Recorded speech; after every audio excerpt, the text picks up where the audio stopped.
생활 속 리더십. 이번에는 권력 대 인정에 대해서 이야기 나눠보도록 하겠습니다.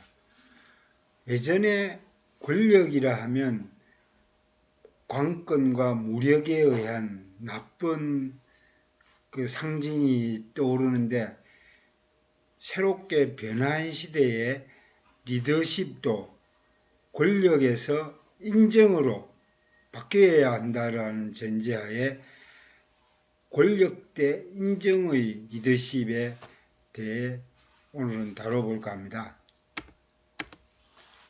자, 예전에는 돈이 많고 또 권력이 클수록 리더십의 영향력이 커졌다고 생각하나, 요즘엔 반대로 그 부작용이 점점 상승하고 있는 중입니다. 과거 특히 권위주의 정부나 또 군사정권, 이때 무력에 의한 또 총칼, 권위에 의한 권력 대신 민주화되면서 문민통치 시대로 되고, 이러다 보니까 자연스럽게 권력의 중심이 지식과 정보 또 문화로 국민 정서와 좀 직결되는 쪽으로 자연스럽게 환경도 바뀌고 있습니다.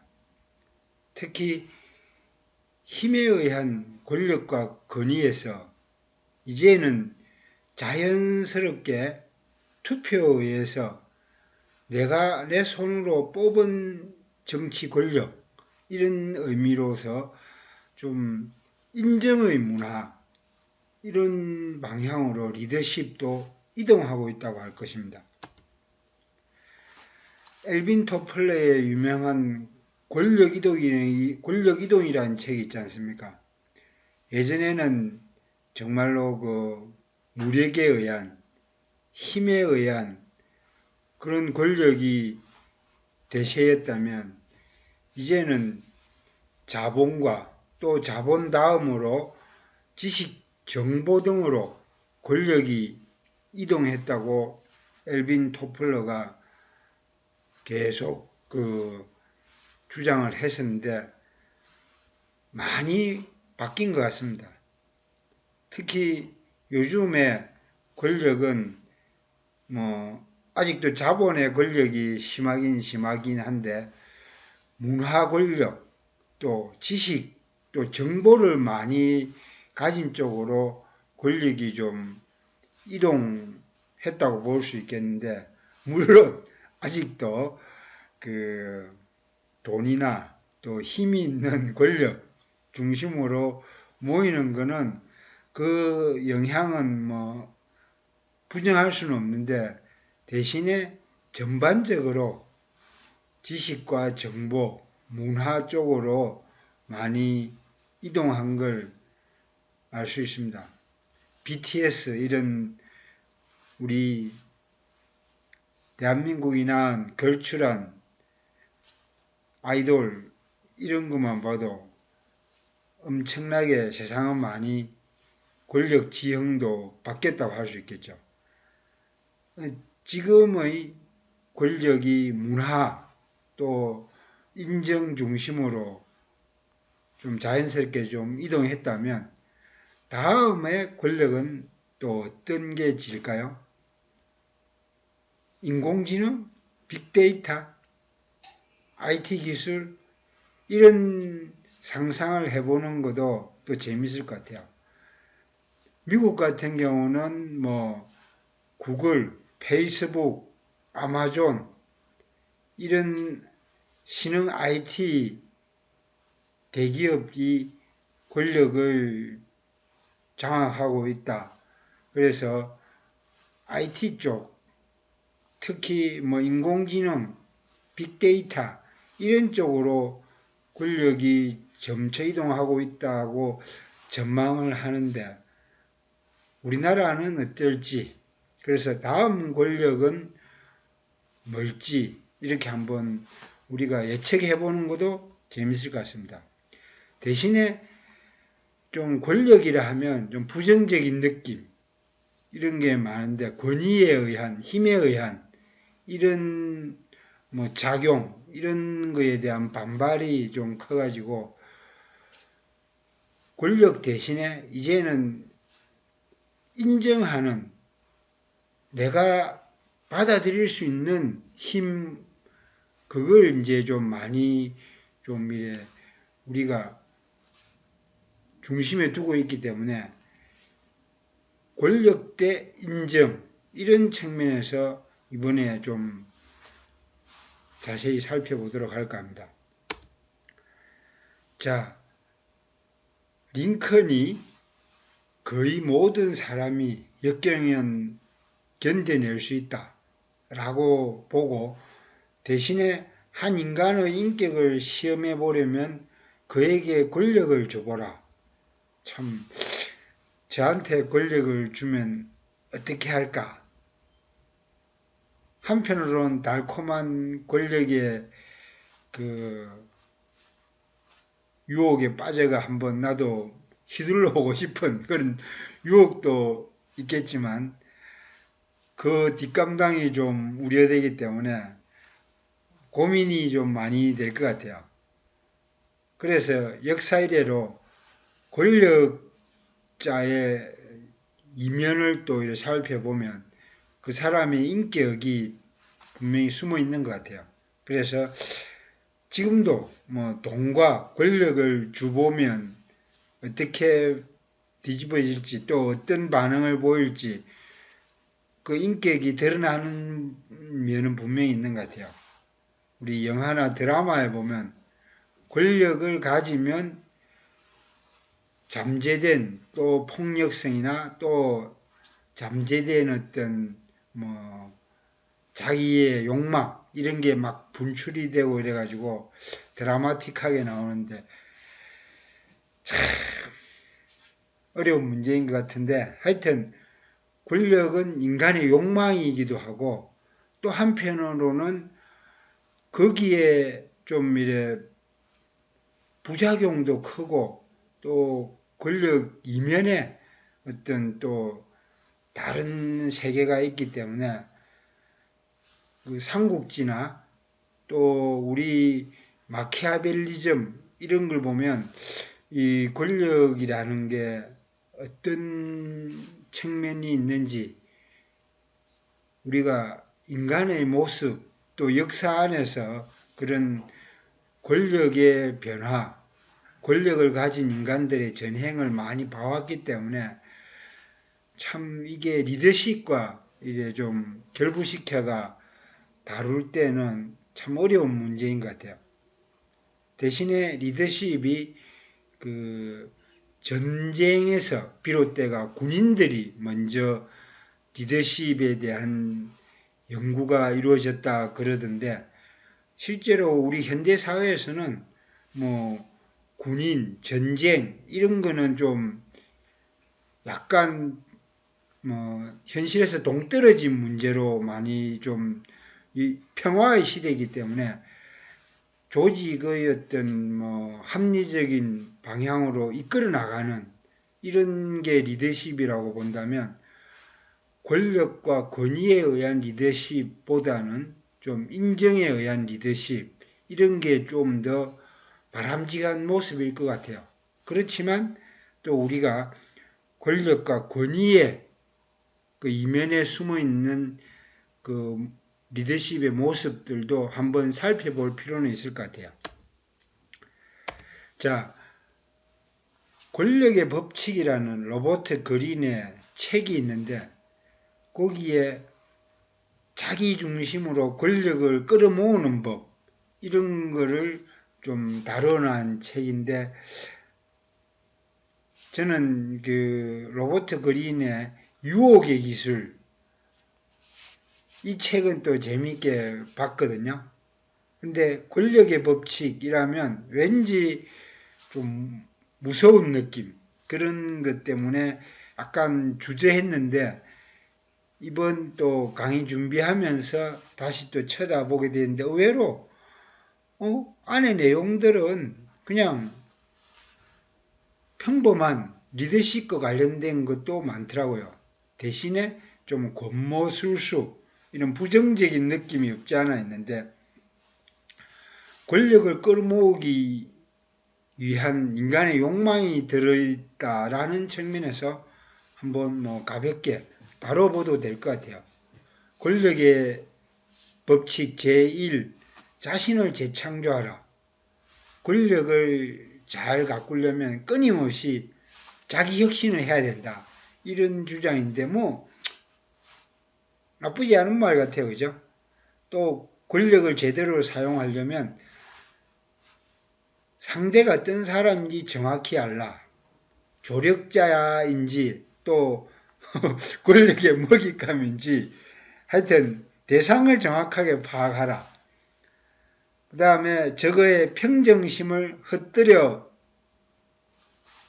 버려라. 이게 이제 좀 손자병법처럼 약간 이 작전을 써가지고 적의 평정심을 깨라 이런 이야기인데, 이게 아군과 적군의 개념에서 뭐 보면 그럴 수도 있다. 특히 전장에서 나와 적을 딱 구분했을 때 이런 공격의 포인트들은 뭐 필요할 것 같아 라는 생각은 들어요. 그러니까 감정의 맹점까지도 공략을 하라. 이게 이제 권모술수의 좀 전형인 것 같은데 뭐 이런 게 있다라고 아시면 될 것 같아요. 또 이미지와 상징을 앞세워라. 권력의 아우라를 키우기 위해서. 옛날에 그 군사정권 3S 전략 이런 게 있었잖아요. 스포츠, 스크린, 또 섹스. 그러니까 이미지와 상징으로 스크린으로 공략을 해가 사람들을 좀 휘어잡아라. 이런 권력의 아우라. 참 마키아벨리즘 같은 이야기인데 뭐 그런 게 있다라고 생각해 주시고, 또 목숨을 걸고 평판을 지켜라. 대중의 지지를 받는 이런 전략, 뭐 이런 거는 나쁘지 않은 것 같아요. 이렇게 관심을 끌어라. 루머와 신비화 전략, 또 적을 불러들여라. 주도권을 장악하기 위해서. 또 말이 아닌 행동으로 승리를 쟁취하라. 쓸데없이 논쟁하지 마라. 또 정직하고 아량 있는 태도를 보여라. 경계심을 풀고 자비나 의리가 아니라 이익에 호소하라. 이 협상의 기술 이런 것까지 로버트 그린의 권력의 법칙에 다뤄놨더라고요. 이런 게 있다. 권력을 유지하기 위한 사람들의 발버둥으로 뭐 이해하시고, 이런 거를 적절하게 활용하는가 안 하는가는 뭐 여러분들의 몫인 것 같습니다. 그 다음에 이제 그 권력의 법칙의 또 이면으로 우리가 인정을 받자라고 이제 말씀드렸지 않습니까?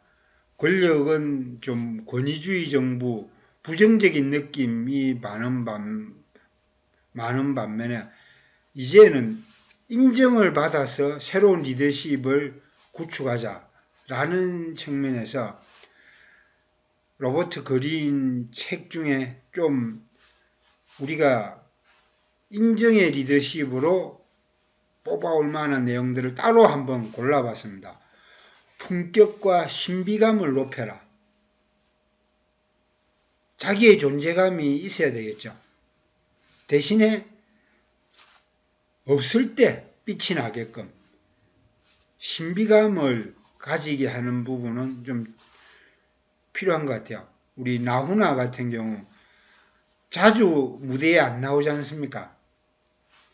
한 10년, 5년 주기로 딱 대중의 좀 관심을 어느 정도 모아가지고 한 번씩 빵 나와가 테스형 이런 거 터뜨리고 그런 어떤 품격과 신비감을 높이는 부분은 참 필요한 것 같아요. 또 예측 불가능한 인물이라는 평판을 쌓아라. 그러니까 너무 빤하면 재미없잖아요. 약간 어디로 튈지 모르는 그런 부분을 좀 가질 필요는 있다. 또 자신만의 요새를 짓지 말라.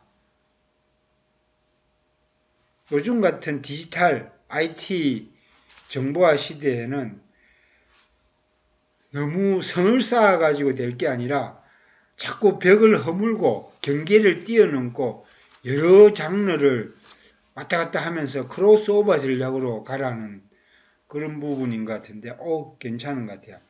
또 어느 누구에게도 헌신하지 마라. 관계를 잘 맺자. 인의예지, 공자가 이야기하는 그런 유학사상과는 별개로 저는 오히려 동양사상의 노자와 장자의 어떤 그런 관계 중심의 철학, 사상 이런 게 더 요즘 땡기더라고요. 바로 이거에 로버트 그린의 권력의 법칙에 어느 누구에게도 헌신하지 말라는 게 바로 이런 면인 것 같습니다. 헌신하지 말되 따로 똑같이 필요에 의해서 모여가 플래시몹 같은 행사도 하고 그러면서 같이 이래 함께하는 그런 걸로 인정을 받는 그런 노하우가 요즘에 또 특히 비대면 온라인 세상에서 새로운 리더십으로 인정받는데 더욱 필요한 것 같아요. 관계의 기술. 이런 부분은 계속 아무리 강조해도 지나치지 않을 것 같아요. 그 다음에 유혹의 기술. 로버트 그린의 제가 딱 정독을 한 책, 이게 참 연애의 기술, 유혹의 기술, 학교에서는 가르쳐 주지 않는데 정말 좀 필요할 것 같아. 그래서 생활 속 리더십에서는 한번 꼭 다루고 싶었습니다.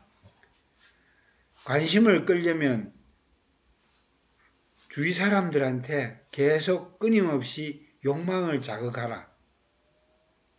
마슬로의 욕구 5단계 동기 3.0에 의거한 욕망을 계속 자극하는 건 멋진 것 같아요. 또 유혹당할 만한 사람을 선택하라. 또 안심할 수 있을 만큼만 접근하라. 그러니까 적당하게 거리를 두라는 거죠. 따로 똑같이처럼. 밀당을 할 수 있어야 된다. 이런 말인 것 같아요. 그 다음에 익숙함은 유혹의 적이다. 매일 똑같은 옷 입고 매일 똑같은 음식 먹으면 상대방을 유혹할 수 있겠습니까? 바로 익숙함을 깨야 된다. 이런 말인데 괜찮은 것 같아요. 가장 큰 불안이 가장 큰 약점이다. 불안하고 흔들리면 약점이 딱 보이지 않습니까? 그 다음에 직설화법은 건물이다. 은유와 상징, 비유로 이렇게 상대방을 넌저시 늦지라고 이야기하는 거 들어보셨죠? 툭툭 팔꿈치로 치면서 넌저시 유도하고 보게 하고 참여하게 하는 그런 게 이제 유혹의 기술로 이렇게 정리가 되어 있는데 좀 비즈니스 협상이나 이런 부분에서는 많이 필요한 것 같아요. 상대의 가장 깊은 욕망에 집중하라. 처음 관심과 욕망을 자극하라는 부분에서 좀 더 포커스를 맞춰가 깊은 욕망에 집중하라.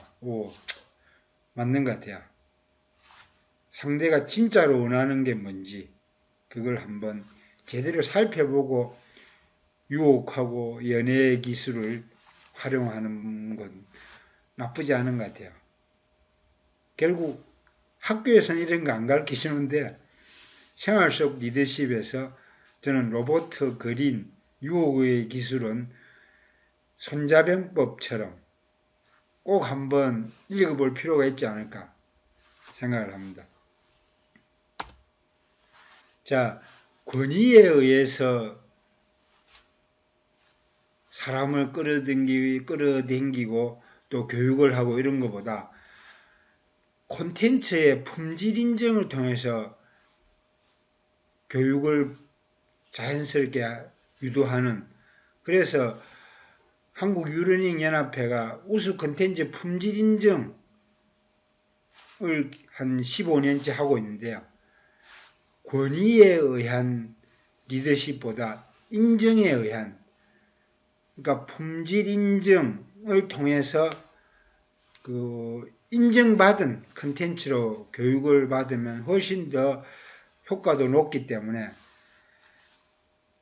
우수 콘텐츠 품질 인정 기준에 나온 일관성과 적정성, 또 동기부여와 상호작용이 얼마나 잘 돼 있는지, 또 내용 제시가 어떻게 효과적으로 돼 있는지, 그리고 교수학습 전략은 또 어떻는지, 이렇게 인정을 받기 위한 어떤 교육, 상호작용, 내용 전략, 이런 것들은 요런 항목으로 이렇게 평가하는 기준을 잡아놨는데, 이게 의외로 저는 다른 영역에도 좀 확장을 시킬 수 있지 않을까. 그래서 한번 소개를 해드렸습니다. 설득의 법칙의 일관성과 적정성, 이것도 제1법칙으로 나와 있거든요. 거기에 개입의 법칙, 이런 게 이제 자세히 소개되어 있는데, 교육을 어떻게 하면 사람들한테 공감을 불러일으키게 할 수 있을까? 그게 바로 일관성의 측면, 심리학, 설득의 심리학에 나온 거하고 일맥상통하기 때문에 다 이 연관이 되어 있는 것 같아요. 그래서 이런 인정을 받기 위한 기술에도 이런 부분이 좀 필요하다. 끊임없이 동기부여와 상호작용, 마찬가지로 중요하겠죠. 저는 강은 과거에 이어져 있으면서 과거에 사로잡히지 않고 또 끊임없이 낮은 대로 흐르면서 자기의 모습을 잃지 않는다는 구상 시인의 그 강이라는 시를 좋아하는데, 이 원효대교 밑에 시비가 만들어져 있어서 여의도 쪽으로 산책 나갈 때 꼭 강이라는 시를 보고 하는데요. 이게 우수 콘텐츠 품질 인정의 어떤 일관성의 철학, 또 끊임없이 상호작용하는 강물과 같은 그런 상징성을 계속 보고 배우는 마음으로, 그래서 우리 설득의 심리학, 또 교육, 인정에 있어서도 이런 강의 어떤 철학을 우리가 좀 보고 배우면 어떨까? 여강여목이라고, 모든 것은 강처럼 또 나무처럼 그렇게 움직이는 걸로 봐야 된다라는 철학 구절을 제가 아주 인상 깊게 봤는데요. 이 교육에도 또 설득에도 또 리더십에도 이런 강의 어떤 상징성을 배울 필요가 있을 것으로 여겨져 짧게 이래 소개를 해드립니다. 그 다음에 제가 20년 동안 이러닝 쪽에 있다 보니까 인정을 받기 위한 컨텐츠 품질 인정 기관들, 이런 것들도 많이 이래 접해봤는데요. 우리 한국 유러닝 연합회 콘텐츠 품질 인정이 이제 있었고, 또 캐리스 교원 연수도 품질 인정이 있고, 또 노동부의 고용보험 환급 과정으로 재직자들 교육하는 온라인 콘텐츠 심사하는 직업능력개발원의 품질 인정도 있습니다.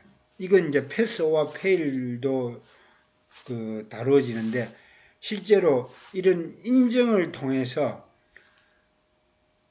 우리가 제대로 교육을 받을 만큼 그 가치가 있는지 품질 인정을 통해서 인정을 받아가 거기에 자연스럽게 콘텐츠 교육의 리더십을 발휘할 수 있는 측면이 강하기 때문에 저는 이러닝 쪽에서는 아마 콘텐츠 품질 인정이 그 대상을 통한 리더십으로 좋은 본보기가 될 것 같아가 소개해 드립니다. 그러니까 사람에 대한 리더십 뿐만 아니라 그 제품 또 교육 콘텐츠에 대한 리더십은 바로 이런 품질 인정에서 싹이 트기 때문에 이런 기회로 그 교육 콘텐츠의 리더십은 바로 이런 품질 인정에서 싹 튼다고 저는 또 믿고 있기 때문에 이렇게 또 소개를 해 드립니다. 처음 주제로 잡았던 권력 대 권위의 어떤 상징성을 이제는 철학적인 면으로 쳐다보면 권위가 해체되는 시기라고 합니다. 포스트 모더니즘, 특히 근대화 이후에 그 산업화, 표준화를 거친 이후 이제 모더니즘에 대한 반성, 또 해체 이런 게 포스트 모더니즘이라는 기치를 걸고 니체나 또 뭐 여러 가지 하이데거 사상가 제자들을 풍미하는 그런 엄청난 서양의 일군의 철학자들과 또 동양에는 노자와 장자가 이런 권위의 해체를 이야기하고 있어가지고 저는 새로운 시대에 걸맞는 리더십은 분권형 리더십으로 노자 장자의 관계지향의 철학으로 우리가 재무장해야 된다라는 믿음을 가지고 있기 때문에 이렇게 틈나면 노장사상 또 니체 초월주의를 이야기하고 있는데요.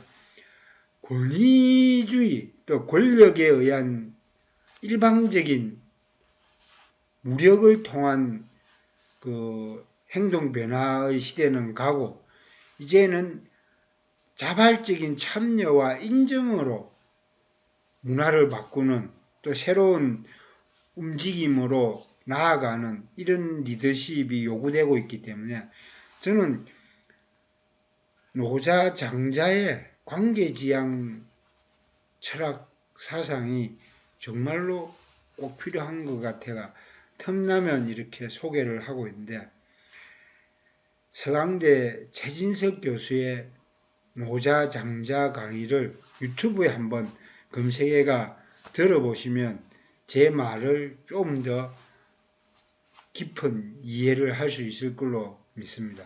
그래서 노장 사상을 꼭 새로운 리더십의 전형으로 철학적 기반으로 권해드립니다. 딥 리더십, 과거의 기존의 리더십과 차별했던 디프런트, 노장 사상과 같은 관계지향의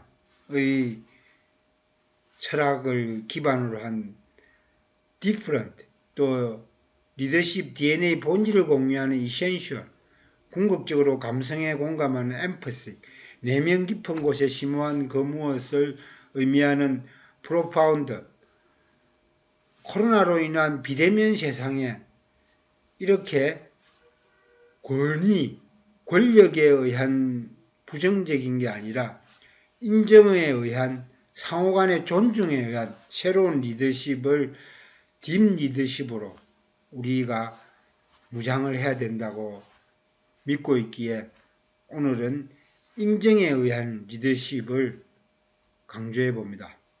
화이팅!